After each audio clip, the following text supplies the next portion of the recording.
YouTube family, happy Monday. Hope you guys all had a great weekend. We're back with another amazing subscriber first wholesale interview. And today, you guys, I have an awesome guest. He recently closed his first wholesale deal back in April, his smallest one for $5,200. Went on and did multiple and many, many more. So I'm going to have him share with you guys his stories, how he closed his first wholesale deal. And hopefully this will inspire and motivate you guys to keep going, keep pushing, and that this business is possible for anybody that's willing to put the work in. And he's from Oklahoma. So you guys put your hand together, smash the thumbs up. Welcome, Graylan. What up, buddy? What's up? How's it going? Very, very good, man. So you work in two markets, Oklahoma and what's the other one? Colorado. Okay. Yeah. But right now it's mainly Oklahoma? Yeah, I haven't actually started in Colorado yet. I live there every other week, but so just wholesaling in Oklahoma right now, though. Gotcha. Yeah. Man, Graylan, I am excited to be able to, get to listen to your stories. And for those of you who don't know, this is like raw as it can be. We don't practice. I don't send any kind of questionnaire or anything like that. This is just straight up from the heart. So hopefully you guys will be able to enjoy this interview. And if you do, show our guests some love, smash the thumbs up, subscribe to the channel if you haven't already. Graylan, let's jump right into it, man. Share with everybody kind of like, first of all, I want to know get into a little details about your story, your background, and kind of where you're at. And then what makes you, what makes you lead you into the wholesaling business? Sure, no problem. So I've been in the advertising and marketing industry since 2003. And I'm always looking for other ways to make money. If there's money to be made, I want to be the one that makes it. So that's kind of what I do. So I was just up late one night in August, actually. I had to correct you on that. You said April a minute ago. My first deal actually closed October 3rd or October 4th. So just to check on that a little bit. But so I did stumble upon your YouTube channel in early August, just up late. It was like 2 a.m. And I have no idea what I was even searching or looking for. I'm always looking for something, I don't even know what it is. I'm just looking. So I came across one of your videos. I can't even tell you which one it was because I've watched, hundreds of them by now or whatever. But so it was about 2 a.m. I found this wholesaling thing and I was intrigued right away, and obviously I subscribed right away. I was like, man, that's not enough, It was like an hour-long video or something, I think. And I wanted more. So, I just kept watching. I probably stayed up till maybe 6 a.m. and then watched it through the whole next week. Pretty much all I did. I stopped pretty much everything else in my life and just watched your videos and others too. But yeah, mostly yours. So yeah, it was cool. That's where it all started. Dang, man. So now, Graylan, was my video the first video that you step upon or was it some other? I believe it was yours. Obviously, I've watched tons of other people now, but and at that time, I think you only had like a few hundred subscribers. I guess not. Oh, yeah. The video I was watching, I think you had a few hundred subscribers, but this was just, a month or two ago, so you had a lot more than that, obviously, by then. But I just remember you mentioning in the video, I'm up to 300 subscribers or something like that. So, yeah, and that was just a year ago for you, I think, around that. But, yeah, so my background really is just marketing and advertising and started my own, marketing agency in 2011.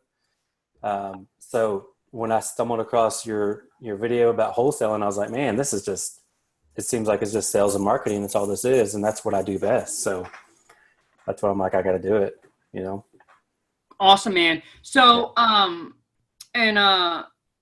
Grant, I guess kind of where were you at financially? Like if you don't mind sharing with people, I kind of want to know where you're at, like what's condition of your lifestyle at the time? Sure.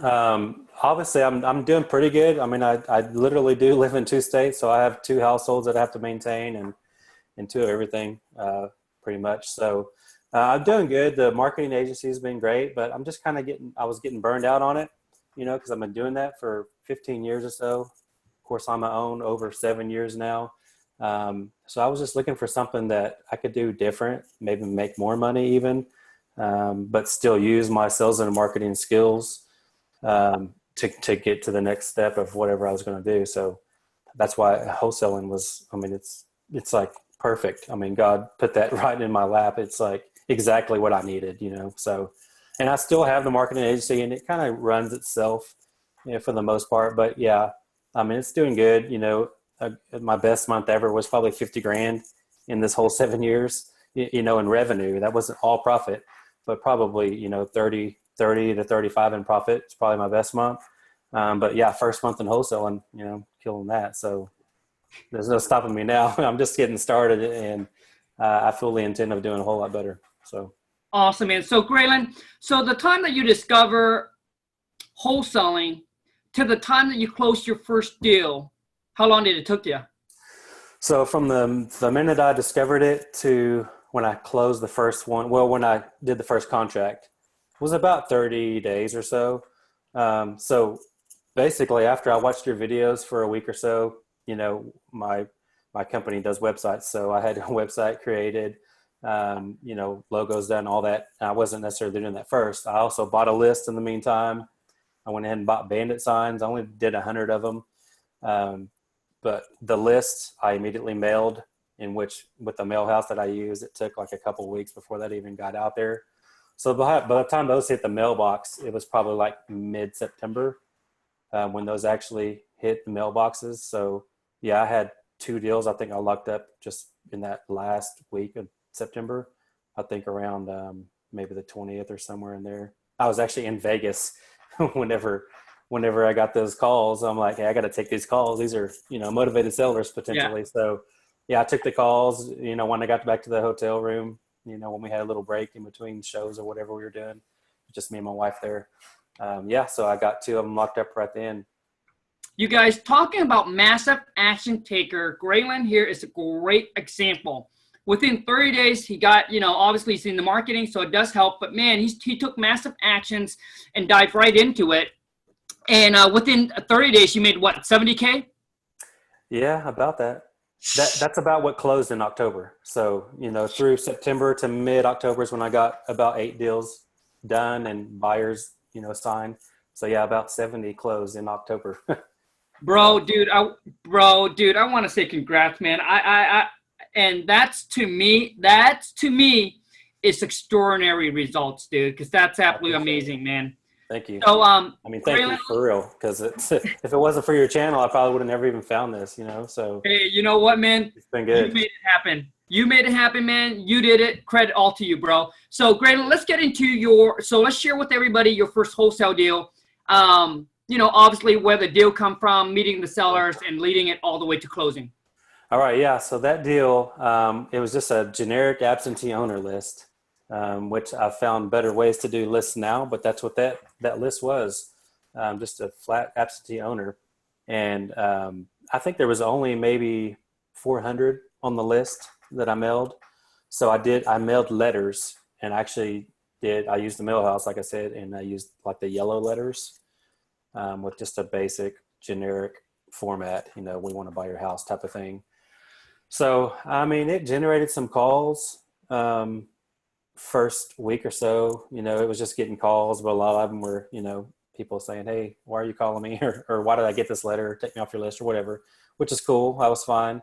But then, that second week, I happened to get a couple of other calls that actually turned into deals. So yeah, it was awesome. So learned a lot along the way for sure. So 400 names from absentee owner. Yep. You use yellow letters. Yep. To send it out, just a genetic yellow letter. We buy house, pay cash, all that. Mm-hmm. So from the 400 names, is that where you got your first deal? Yeah, from that deal, yeah. In that deal, I made $5,200 on my first deal, which is the lowest one so far. So yeah. Awesome, man. So could you kind of share like what's the reason the seller's selling, the kind of the basic conversation with you and the seller? Yeah, so this was kind of weird. It's a tired landlord, so he's got like 7 or 8 houses, and his girlfriend actually called me, wanting information. So I was like, okay. She was like, well, he works a lot and he's not, able to talk. So he wanted me to reach out. So I'm like, that's cool. So I just texted back and forth with her, via call rail text. So we went back and forth for probably 2 or 3 days. And I never even did talk to this. I never even met the guy till probably a week or two after we closed on the house. It was just all through his girlfriend.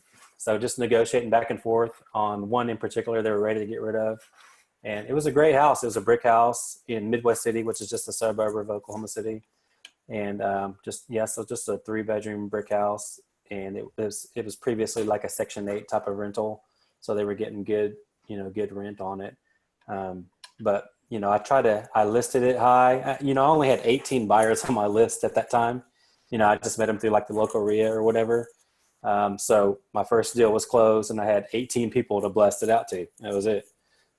So I did, and I had 3 or 4 interested. A lot of them didn't like it because it was kind of not the best part of town over there, but ended up closing the deal with the guy. And of course I came down a little bit on the price, but yeah, it was good. Awesome, man. So the phone call that came in, the girlfriend called in, or did she text you? She actually called first, and then all the other negotiating was all via text. Nice. We never spoke on the phone again after that. It was all text. So yeah. Dude, awesome. So she calls in from that on, kind of trying to chat with her a little bit, gather all the information and negotiate through text message. And now you haven't seen the house. At that time, no. So it's okay. So like I said, I was in Vegas whenever we finally got that deal done through the text. Then, I never even saw it until after I blasted it out to the buyers. I met a buyer over there. And then I put a lockbox on it at that time. It was gotcha. So this leads here. He was a tire landlord and wanted to sell the property. The property is currently rented out for Section 8. Previously, not currently. It was currently vacant. But okay, had it as a Section 8. So yeah. Gotcha. At the time, it was vacant. And so it's a 3-bedroom, 1 bath. Do you know roughly the square footage? I think it was only around 900 to 1,000, somewhere in there. And it did have a little half bath in the master, so it was like a 1.5 bath. Gotcha. Okay. So what was the asking price when the seller calls into you, or the text message? Yeah.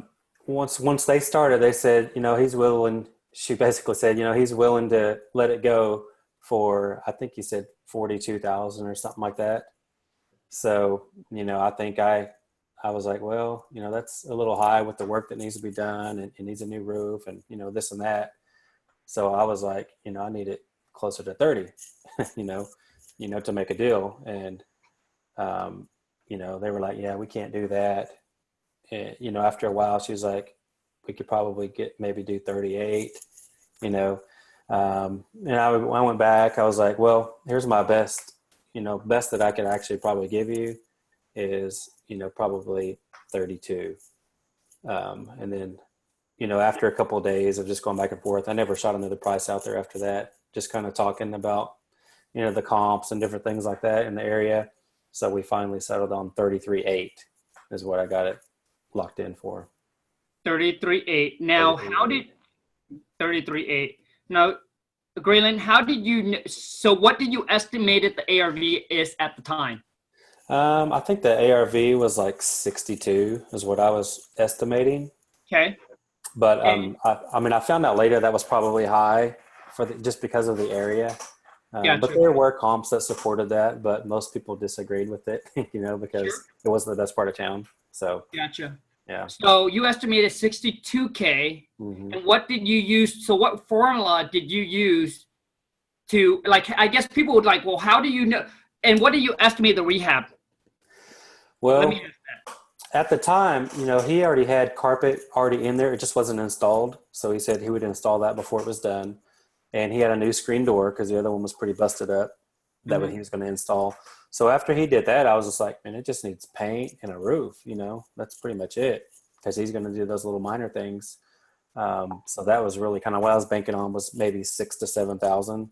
And that roof is small. You could probably actually get that done for maybe 3K, but I was just kind of banking on 6 to 7, just overestimating a little bit.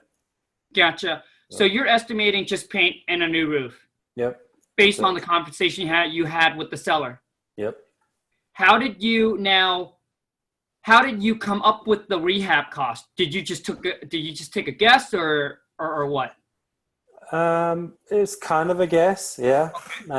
Just because I kind of know some of that because of my sales and advertising. I've dealt with painters and roofers, those type of people because I sell, to small business owners advertising. So kind of had an idea. That's why I kind of figured maybe 3,000 would probably get it done. But, if somebody's not using the cheapest people, it might take Right. 6, Gotcha. and it's a small enough house for paint. It probably wouldn't take more than 500 or 600, honestly, but I just kind of guesstimated at 1,000 just to kind of over exaggerate a little bit. Sure, man. So now that you got the rehab costs, you got your estimated ARV, you know what the seller's asking for. How did you arrive at the, I guess, how did you calculate in your head that the 33.8 is a good offer? Well, really, let me try to pull that. I'll show you. I'll look at that real quick. Sure. Yeah, really, I always, have a maximum allowable offer, of course, where I kind of go into it. So I was trying not to get to that because I wanted more, you know what I mean? Sure. Because I was trying to make, 10,000 on it. But like I said, some of the people didn't agree with my initial ARV just because of the area it was in. So, I don't even know where that is. But so really, I just took I based it on that 62. So I did, multiplied it by 0.7 to do 70% of the ARV. Let me see if I can do that math because it's been a little while now, even because I've done so many things. It's kind of hard to remember.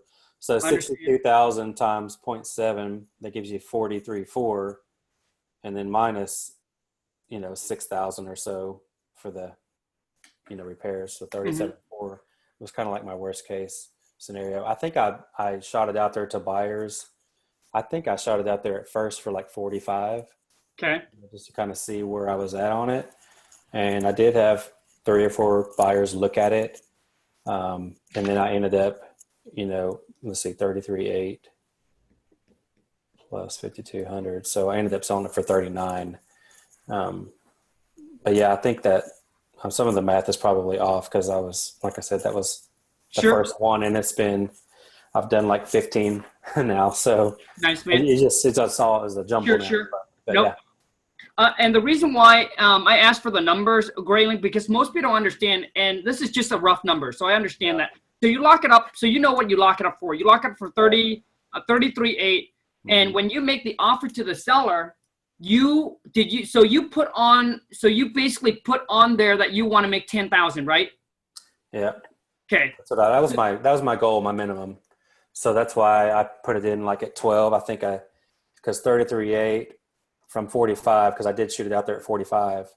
So I had 11,120 built in. That way I could have room to negotiate down, if I needed to. So my goal was to make 10 and coming off $1,100.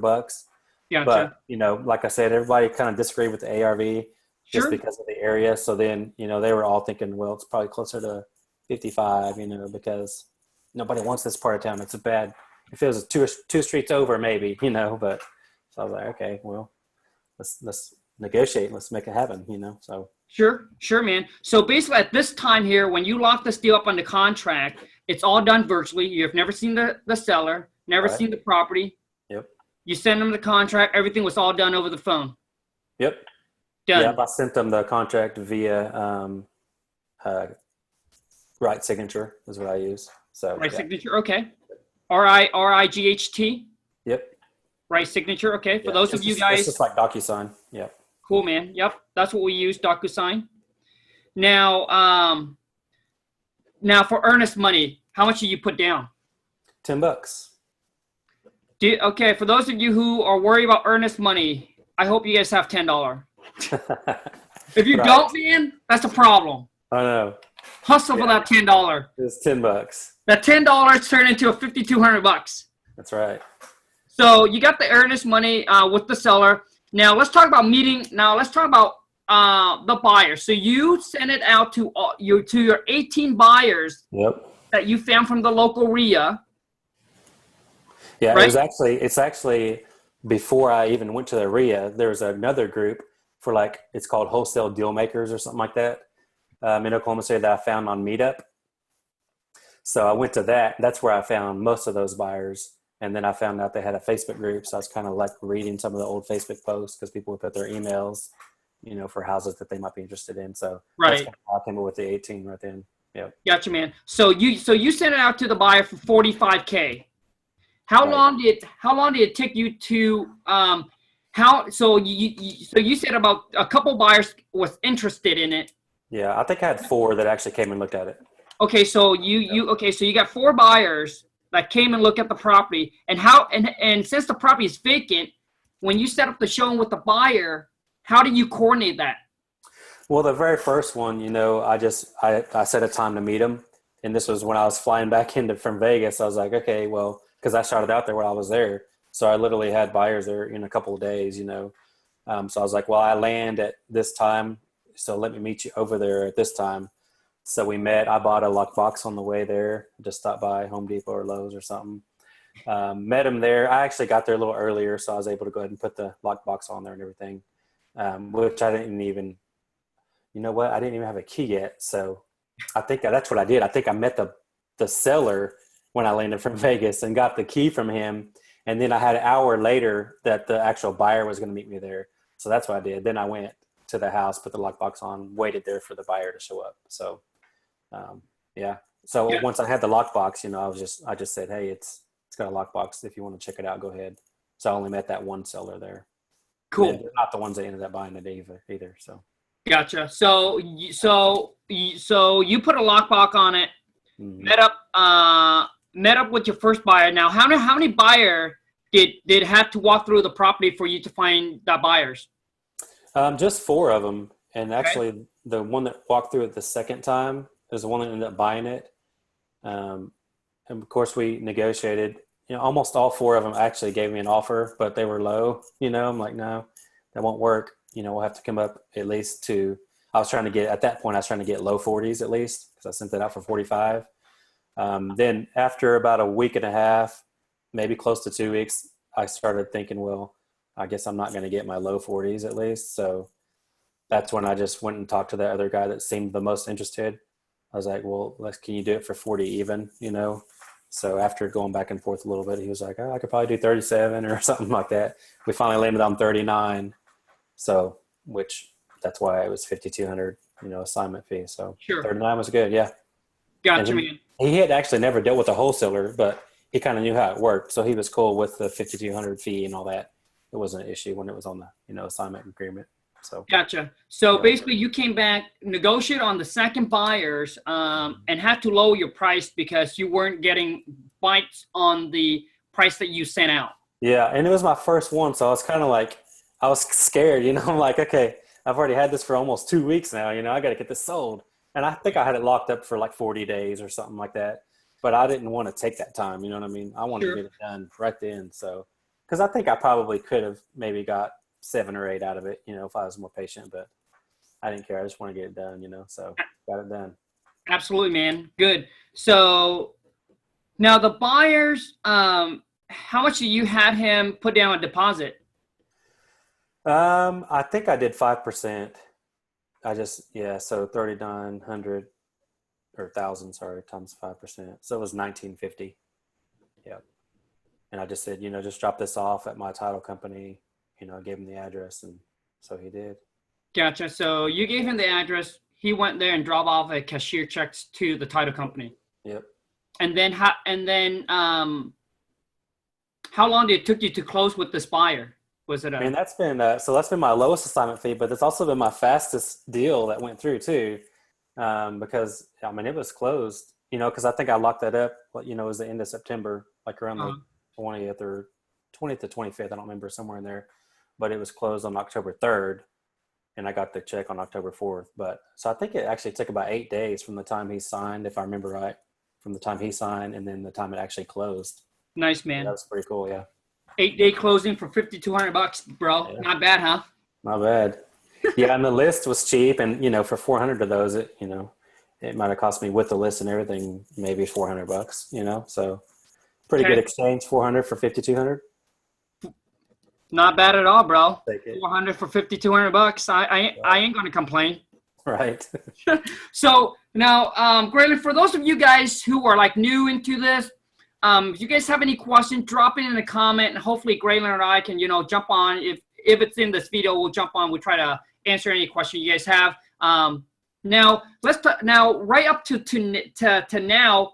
What is your biggest wholesale deal?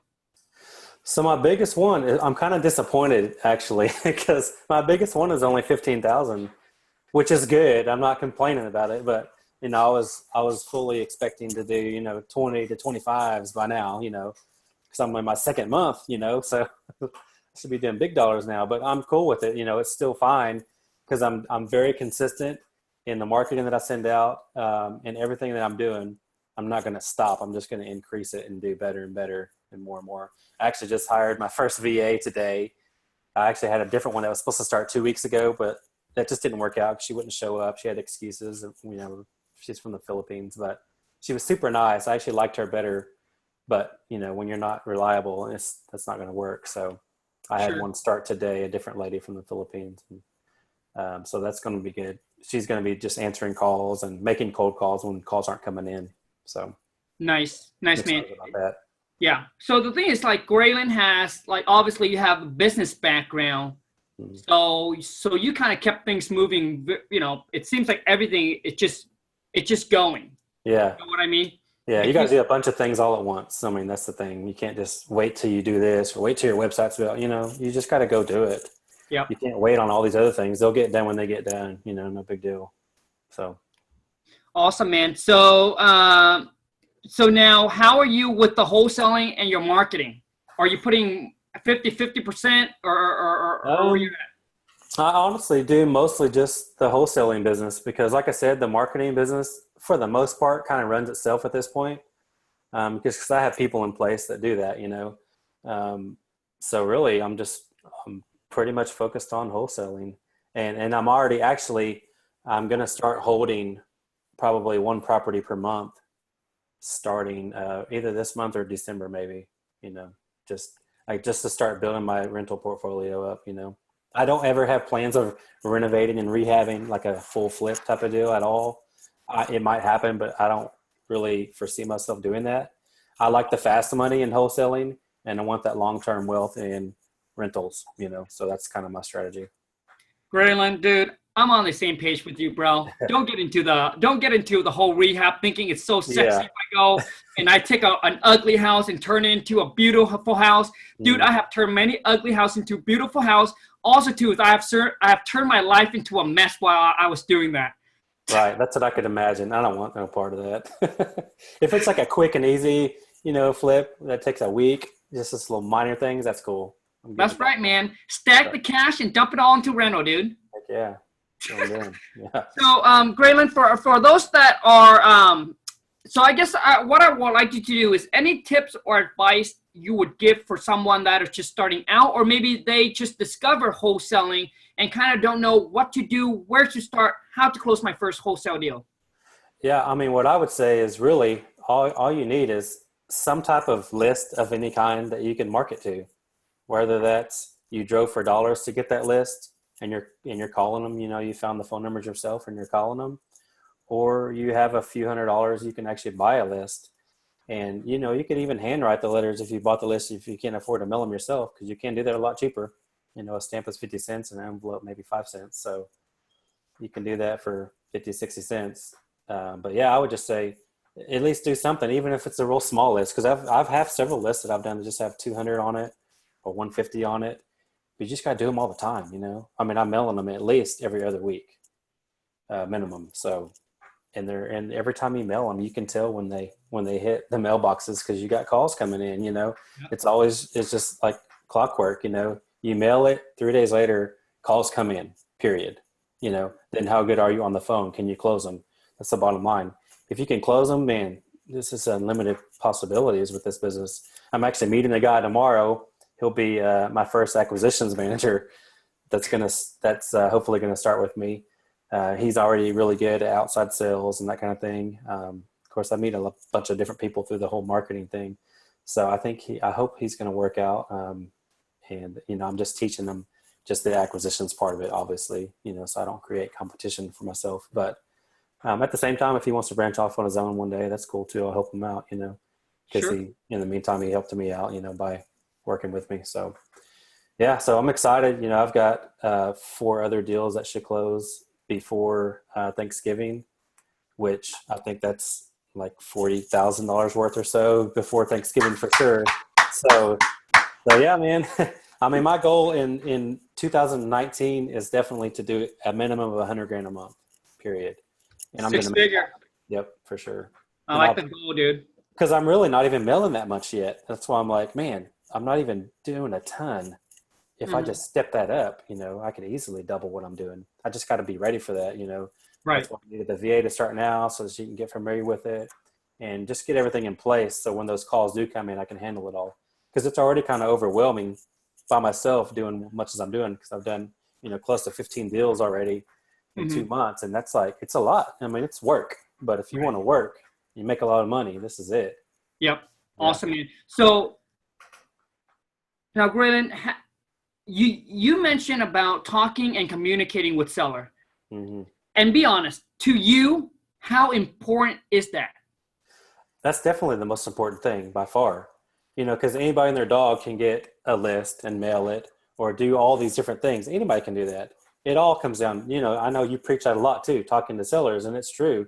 If you can't communicate with the people on the other line, then you're not going to get anywhere. So really, if you have any kind of sales experience, obviously that's a plus, but it's still not necessary. If you can just learn to communicate, and you learn as you go. You get better every day. I mean, I've learned a ton in 2 months already, and I'm still learning. I know I have a long way to go still, but that's why I'm feeling like my assignment fees are getting bigger and bigger too. But just because I'm learning the business better, even with the buyers, and so you're negotiating twice. That's why I love it, because I love the whole hustle of negotiating and back and forth, type of thing. You get to do it twice in wholesaling. So negotiate with the seller and negotiate with the buyer. So, man, it's awesome. That's what my wife hates. Every time we go to some other country and we're like going to the little markets, I'm like trying to talk them down to the lowest price, She's like, just pay what they want. They don't make any money for their family. I'm like, hey, they're making money and I'm helping them. I just want a better Yeah. price, So Sure. that's what it's all Absolutely, about. man. Yeah. Communicate with the seller is just key for sure. And definitely you gotta come across, confident, so that you actually know your stuff, even if you don't, because at first I didn't, but I was confident in what I could find out if I didn't know it. You know what I mean? So I just did it, man. And I was obviously nervous when those first calls I was like, this is my first call. It's coming, like, what am I going to do? I'm like, I got to get my script. I was like at a store or something, got to run to the car and get my script. But yeah, I mean, you don't need that, especially if you're using Callware. Let's record it anyways. You can go back and listen to yourself and learn from it and jot down any notes that you have to have or whatever. So after I realized that, I'm like, hey, man, I'm sweating that for nothing. It's recorded anyways when they're calling in. So yeah. That's right, man. So Graylan, how much are you spending in marketing a month right now? Um, Probably the first month, I think I spent maybe 2 grand, maybe Okay. total. Okay. That was between the bandit signs, and I sent probably 4 or 5 different lists out that first month. Okay. So all in was about 2 grand probably. And it's probably less than that, just because I think I included like the cost of, all the setup for Podio. I think I included all of that. So it was probably closer, because I paid for other things, so people helped me do the Podio and stuff too. Right. But it's probably closer to 1,500, honestly, just Okay. on all the mailings and bandit signs. And how much did you spend this month or last month? That was my first month. So technically that was September Okay. marketing wise. Okay. So in October, I probably spent maybe 2,500, Okay. because I did obviously I sent those same lists, but I bought other lists as well. Okay. And I was just doing letters on those as well. Okay. And so the thing is on the letters, after I did that first one that did the mail house, that's Mm-hmm. actually the only one I did through mail house. I'm like, man, I can't wait on them. I want to get this thing out now. I'm going to do this myself. So I went on YouTube University, not just for wholesaling, but I learned how to do mail merge and all those things. Like, because I have a commercial printer at my house in Colorado. So I'm like, okay, so when I'm there, I'll do my marketing when I'm there, and I'll do my wholesale deals when I'm in Oklahoma. That's kind of what I've been doing so far. But I actually just bought 2 lists for Colorado today. So I'm going to start wholesaling there within the next couple of weeks. But yeah, so I learned to mail merge, and I bought bulk envelopes online, like bought like 6,000 of them, and all the bright colors, all the rainbow colors. Like I'll show you a few. Yeah, it's always like they got to be bright and crazy, you know, so people notice them and they open them. But they're just the standard, you know, number 10 envelopes. But yeah, and also the first ones I bought were like you had to lick them. I'm like, I'm not doing that anymore. That's a lot, a lot to fold and lick, you know. So then I bought the kind that are self-adhesive. You don't have to pull the strap off. It just already has the film on there that they just stick together when you close them. So that's what I've been doing recently. Yes, it's a grind and it takes time, but we just after dinner, we just sit at the dinner table and do it for an hour and you're done. You know, you got a couple thousand of them finished. So that's been good, you know, sending them out myself. Obviously I'm saving money because I think that cost me 70 cents compared to, I think I was paying $1.40 to have them do it and waiting 2 weeks, do it myself for 70 cents and send it out the next day. You know what I mean? So that just made more sense for me. I'm probably leaning towards going back to the mail house, maybe find a different one that's a little quicker turnaround. Sure. Because I don't really have time to mess with that. Probably now that I'm making a little money from it. Sure. It's worth $1.40 or whatever to me, if they can turn it around quicker, you know. Sure. And well, let me see here. I want to point this out really quick here. Earlier, Graylan said, you know, it's a grind. You got to put in the work. You want to see the results. Some of you guys put in a month, 2 months, 3 months of work, and you guys say, this is too much. Well, dude, you're working for a company 8 hours a day, and you're willing to work for somebody 8 hours a day, whole entire year, and you're complaining about working for yourself and creating your own future. And think about it. If you put 6 months of work into it, one wholesale deal could be your entire year of income. I used to make $30,000 a year, and now one wholesale deal could be, you know, it's like 25, 30,000 when we have done over 6-figure on one wholesale deal. So most of you are like, you know, you're putting in 4 or 5 hours trying to do this part-time, and you feel like it's too much, but you cannot afford to not do it. Otherwise, you're gonna be working for somebody else 8 hours a day for the rest of your life, right? So which is worse, you know, putting in that 4 or 5 hours and keep going until you can succeed at this business, and then that way you can leave your job and actually go at this full time, and you know, instead of not quit. If you quit and then you end up working for somebody else forever, man. You know? Exactly. I've even met people already that have already quit before they started. Basically, you know what I mean? Like that I meet at some of these meetups and stuff. I'm like, yeah. I mean, it's like 2 months later and they're like, yeah, I think I might buy a list now. I'm like, what are you talking about? We're like, I met you 2 months ago. You were starting. You haven't done nothing yet. You know, I mean, that's all it takes is take that step and do it. Yep. Just do it. But they are okay with working for somebody else for 8 hours a day. Yeah. Right? Crazy. They complain about it, but they still go and do the work. Well, dude, if you're going to complain about being an entrepreneur, creating your own future, creating your own business, and trying to succeed at this wholesaling house's business, complain, but keep going, man. Just keep going. Just think as if you are going to another job. Oh, you know what? Yep, I've got to go to another job now. This is going to be turned into your own job. Mm-hmm. You know, eventually you're not going to work for somebody else, man. Yeah, that security is what holds people back because they have the security of that guaranteed paycheck and their benefits or whatever it is. But man, if you just did this wholesaling thing 8 hours a day like you do your job, there's no way you can fail. I mean, if you're actually doing this 8 hours a day, there's no way. And you make a whole lot more money. I don't care what you're making. I don't care if you're a doctor, you're going to make more money if you do this 8 hours a day for sure. Hands down, agree, man. So right now, Graylan, you're doing pretty much direct mail and bandit sign? Yeah, I never did the bandit sign thing consistently, so I've never done a deal from that. Because anything you do, it's got to be consistent, obviously. Yep. And I just can't. It's too much for me to try to take it on, try to pay my kids to do it. You know, they don't really want to do it. They'll go do it for an hour, and they got 15 of them out. I'm like, that won't work. So hopefully, I'm talking to this guy tomorrow. That's going to be the acquisitions manager. Yep. You know, I'm going to offer it to him if he wants to make extra money. I'm going to see if he wants to do it for $1 a sign. You know, I'll just tell him he's got to do it on Fridays. Cool. And, you know, that way they last through the weekend. Yep. So primarily, what I do is my direct mail letters. I did my first postcard last week to a tax delinquent list. Nice. $3,500 on that list. And postcards are a lot cheaper than letters, even doing them yourself. But at the same time, I think letters are just different because most people do postcards. So I do love the letters. I won't stop that, but I'm trying to just rotate now. Letter one week, do a postcard the next, and just kind of rotate them back and forth with different messages and looks. Nice. So yeah, I did my first postcards last week. Tax delinquent list. I got 2 deals off of that. So that's been good. Those hopefully will close this month also. But I have a direct mail magazine here in both states, actually, in the communities that I live in. So I actually have ads. I actually have the back cover of my magazine here in Edmond in Oklahoma City. I'll show it to you real fast. Hold on. Sure.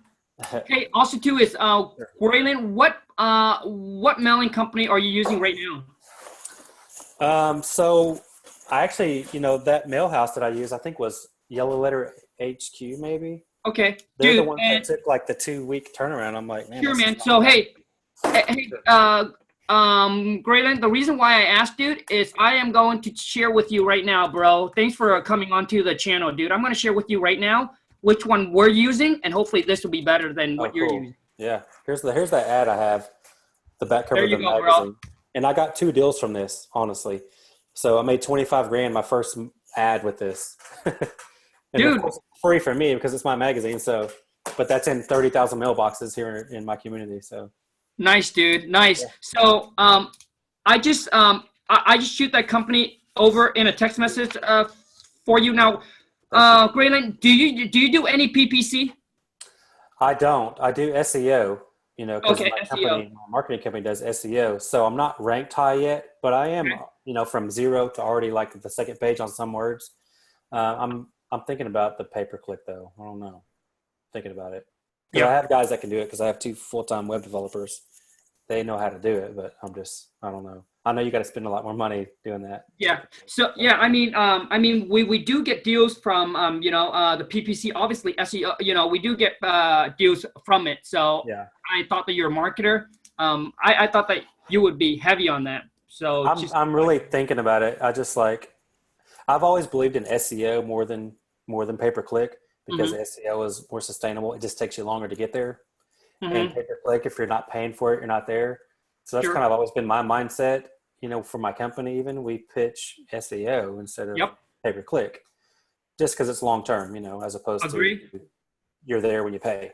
But I'm still contemplating on the pay-per-click deal, so we'll see. Sure. But right now, I do Craigslist ads, obviously, and I do have some bandit signs, which I haven't got a deal from, and I have my magazine, and then just the regular direct mail letters and postcards. So that's it. Awesome, man. No, I absolutely agree with you, dude. SEO, long-term, PPC, just pay per click. Right. Absolutely agree. Now, Graylan, dude, I want to say, dude, all the things you have done, you're such a massive action taker, dude. You really represent that, and I just want to say congrats to all the success that you have gotten from wholesaling, and also to obviously, I wish you the best and continue on much more success, dude, and just keep me posted. Before we wrap this up, Graylan, if someone want to reach out to you, it seems like if you guys need help, if you guys are in Oklahoma, and it's going to be up to Graylan if something he wants to help or not, if you guys want to reach out, connect with Graylan, how can someone connect with you? And also, too, is some final word to wrap this up. Yeah, so I do have a Twitter account. I'm not very active on it. It's GT@OKC or GTNOKC. So I actually check my messages, but I'm not active. I don't post on it necessarily, but Facebook Messenger, man, I'm on that all the time. So anybody can hit me up on that. Just search my name, Graylan Stewart, and I'm on there. So I'll be glad to help anyone out. That's what I think it's all about is helping each other out. Cause that's how I got started watching your videos, so nice, yeah, man. Graylan Stewart, Graylan Stewart. Last name Stewart, Stewart. Yep. Stewart. ART, yeah. ART. Yep. Obviously, you guys know my spelling, Brand. That's right. Awesome. Graylan, hey, thank you so much, man. Last word, anything, any inspiration, motivation word, anything you want to say, wrap this up. But I would just say, man, if you're contemplating on doing wholesaling or not, I'm telling you right now, it can change your life if you're willing to do the work and just to get it done, Don't think about it and don't just do the analysis paralysis thing or whatever, watch the videos for the rest of your life and one day I'll do it. No, just go do it. Once you have the basic things down, just go do it. and you'll learn as you go. I know that sounds scary because you're learning as you go, but hands-on learning, that's how people learn, not just from listening and watching all the time. So doing it is how you'll learn it. Yep, man. Agree. And also too, is you guys, if you don't start now, let's just say if you don't start today, I'm not talking about tomorrow, right? Right when you watch this video, you'll be like, Khang, I'm going to start tomorrow. No, you're going to take action and start today, because if you don't start today, you're going to wait a month later. Let me tell you, you're already a month behind, all right? And let's just say that you already started and then all of a sudden you give up. Guess what happened? A year later, you're going to watch my channel and you're going to see someone else close their first wholesale deal and you wish you would have stuck with it. Mm-hmm. And then, so basically if you don't want to look back a year from now and be in the exact same spot, and the only way to change, you can't change your past, but you can definitely change your future, right? And to change your future, you first must need to make a commitment, and you just need to stick with it. Make a commitment, take massive action, and just stick with it. And you don't want to look back and regret, because times go by like that. You don't want to look back and say, oh man, I wish I would have started a year ago, or I wish I would have stuck with it. Because you give up, then you end up starting back at 0-1 again. But if you would have stuck with it, eventually you're going to get there. Some get there quicker, like Graylan, and some, like me, took me 6 months. Some might take a year. Some might take 2 years. But the key is to stick with it and taking action each and every single day, whether you're moving forward, whether you're taking a big step or a baby step. But the key is just to keep going and keep going. Don't get distracted by other shiny objects. Let me tell you guys, there is no such thing as get rich quick. There's always, let me tell you guys the story. If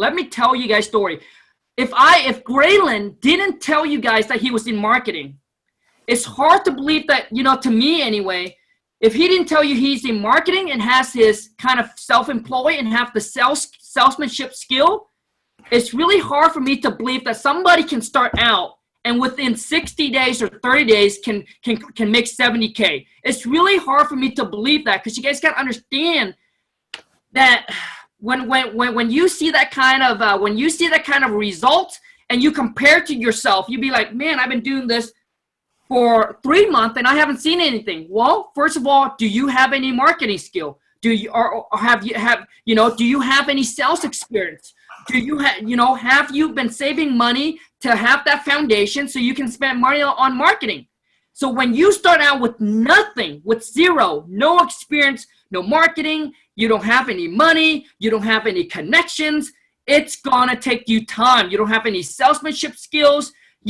Everything you have to practice. So don't compare you where you are to where someone else is, because you don't know the backstory.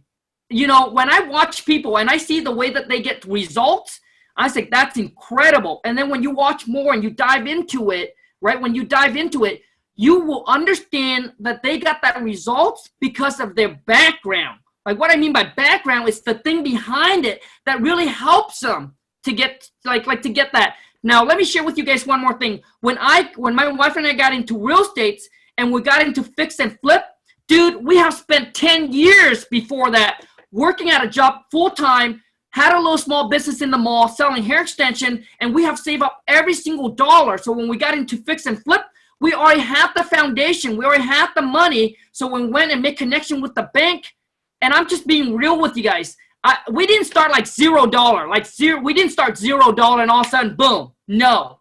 We already had the backing of 10 years of basically preparation, and now we met the opportunities, which is the real estate career, and then all that saving, now we put that money into work. Does that make sense, you guys? So you can't expect starting out with no money, zero experience. Trust me, if you listen to everybody's stories and you see the way that they got their results, trust me, dive into it and look at their backstory. They got such incredible results because they must have, like I said, must have had some kind of a background that really helps them when they get into that field. It's kind of like, it's kind of in the same, like it's not really from like like I don't know how to explain it, but they already have something back at it that really helps them move quicker than normal people that has completely nothing about it. So, yeah. so Graylan, I don't know if whatever I said makes sense or not, bro. It does. Yeah. I mean, that's the thing too, just a little more of my background. I mean, so I was in sales, my whole career, basically my whole life, adult life. And, I was always the top salesman, one of the top in the nation. I started out selling yellow pages. It was my first, actual real outside sales job. And that's when I started my marketing thing. So I'm like, I'm making them rich. I need to be making myself rich. You know what I mean? So instead of working for someone else, kind of build something for myself. But I was going to say I have learned recently, like driving for dollars, that's the freeway, like you say. I never really knew what that really meant. I mean, I did drive for dollars. I've done it a lot because it's actually fun to kind of pick those out. But the thing is, you have to be consistent on that too. So I would drive for dollars, write the addresses down, look them up, and then mail them a letter, handwritten or what letter or whatever, and never get anything back. Well, then I would throw it away. I'm like, I just started thinking about that. Well, that's kind of counterintuitive or whatever. I'm not preaching, or I'm not doing what I'm preaching, being consistent, because now I don't have those leads anymore. I mailed them once and threw it away. Well, that doesn't work. You got to mail things a lot of times, several times sometimes to get results. And then, so now I'm trying to compile all of those into an Excel spreadsheet so I can consistently mail them, and I'm getting them skip trace so that my VA can call them all the time. That way they can actually be good leads, because I've always heard that those are some of your best leads. And I've kind of just neglected those because I wasn't sure how to do it. But now I know. You drive for dollars, write the address down, look it up, put it in an Excel sheet so you can mail them often or call them often, either way. That way you can actually get leads from it. So that's what I'm doing now too for that. But that's that's the cheapest way to do it. And supposedly that's the best leads out there. So, hey, there you go. You don't have to have money to do it necessarily. Money helps, but you don't have to have it. I agree 100%. And the thing is, the one thing Graylan just said, and I say it all the time, consistent and persistent. When I bought my probate list, I didn't get my first deal, especially in today's market, how competitive it is. Everybody wants to jump on to wholesaling, flipping houses, whatever it is, right? The real estate, it's getting really competitive. I didn't get my first deal from probate until I think 9 months. And then, so the probate company that I work with called me or emailed me and said, hey, Khang, thank you so much for sending people over here. We really appreciate it. But man, some of the people you sent over, they bought the first list and they just stopped because they didn't get any deal from it. And he said, Khang, you know that's not how it works. I said, I know. So I want you guys to understand every marketing channel, whichever you're doing, just like Graylan said, if you want to drive for $1, that's the cheapest. When you start out with no money, you got to do the freeway. All right? When you have no money, you do the freeway. And when you have money, then obviously you start buying back your time. You do the payway, either the freeway or the payway. But the thing is just being consistent. Every weekend you're going to drive for $. All right? If you're going to go door knock. You're going to cold call, just cold call. And just being consistent and just don't jump around. That's what happened. When I first started, exact same thing. You jump around so much. So anyways, you guys, Graylan, I want to say thank you so much. For those of you who haven't thanks for having me. Hey, man. Graylan, do you have Instagram, dude? I have a business one for one of my businesses, but no, I don't have one personally. Bro. I'm not young enough to have that, man. Dude, come on, man. Come on, dude. This IG is for everybody. Even Uncle G is on IG, bro. So for those of you who wants to follow me on Instagram, go to Khang, KHANG.WTM. And I'm going to make sure I put all of Graylan, all of his contact info. He said best way is Facebook. So I'll drop that in the comment if you guys want to reach out to him. As you guys see in the OK area, Oklahoma, reach out to Colorado. reach out to Graylan. He'll be able to help you guys out, whatever it is. But Graylan, I want to say thank you so much, buddy. I really appreciate it, man. Thank you so much. Thanks for having me. I appreciate what you've done so far, and I'll continue watching you. I still watch all your lives and everything else. So, man, it's good cool, stuff. Man. I'm just hooked on it, even though I kind of know it all. I mean, I don't know it all, but I'm learned up for sure. But I'm just addicted to it. You know what I mean? So, yeah. Hey, dude, Graylan, quick question for you, dude. What is the one video where you felt like, hey, you know what, Khang, this video really clicked? Like whatever that video that makes the click. It doesn't have to be mine. It could be anybody. Yeah, you know, I don't know how to answer that. I'm not sure. I've watched so many. I mean, I've literally probably watched 1,000 videos by now. Because even in my downtime, like I'll be driving down the road. This is bad. Don't do it, everybody. But I'll have my phone mounted with a video just running in the speakers, you know, in the car, and I just glance at it. You know, I'm just always just trying to learn more. Maybe someone has another perspective I didn't think of, or I'm trying to learn subject to right now, which I'm real close to implementing that strategy. But you know, I'm just almost always learning and just trying to figure out and learn more. But yeah, I mean, your videos for sure. I've watched more of yours than anyone's by far. But, dude, yeah. Thanks, man. The thing is, you guys got to understand, man, when you have that entrepreneur or the business in your blood vein, all you think it's about is like, hey, you know what? Like all you think is about is business stuff, you know, creating, and just creating and accumulating. Like all you think is about is business and doing business and how you can improve yourself and your business and things like that. Like you don't want to spend time watching, you know, I have people, friends and stuff like that. When you go to their house, they play games, they watch football, this and that. I don't, man. Yeah, I'll have the TV on a football game, but it's muted because I'm trying to listen to the video. So that's what I do. Awesome, man. Graylan, hey, thank you so much, dude. Yeah, Take care, buddy, and keep me posted on your success. Sounds good. Appreciate you. Have a good day.